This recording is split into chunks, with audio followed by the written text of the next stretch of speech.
one thing differently.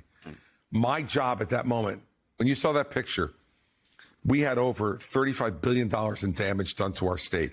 2/3 of the state was without electricity. We had no operating water treatment or wastewater treatment plants. Every major highway was obstructed. 365,000 homes were destroyed in 24 hours. That's the guy who can help me get it fixed. Should DeSantis have met with? Of course he should have. Look, we shouldn't be playing politics with this stuff.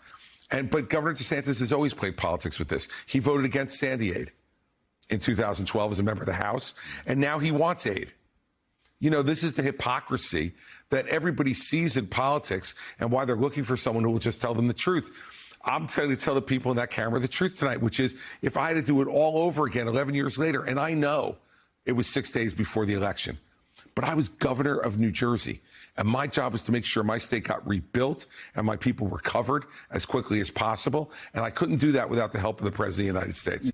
You had to. I mean, and, you know, you have people that play politics, politicians that play politics with people's lives in a situation like that. I've said it here before, Willie. I mean, I had a guy come to Northwest Florida that voted to impeach a couple of times.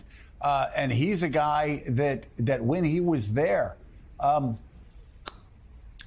he could help small business owners who were trying to get their businesses back up running. He could help people that were on their hands and knees sorting through the trash that was once their homes, desperately, all their weeping, trying to find wedding pictures, trying to find pictures of their kids, trying to reconstruct their lives. And so when you have a president come in, whether it's a Republican or a Democrat, and you have an area that's been really impacted by a hurricane, you're extraordinarily negligent if you don't go talk to the president of the United States. You can pick up the phone, call FEMA, take care of a situation. Pick up the phone, call SBA, take care of a problem. Call Secretary of Transportation and take care of a problem.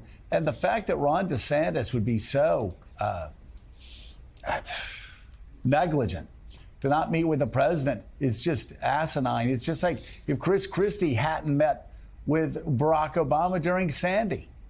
He wouldn't have been doing his job. He would have been playing politics with people's lives. And I agree with Chris Christie. That's something that Ron DeSantis is doing right now. A guy that votes against Sandy aid for others, but then begs for aid for his own state.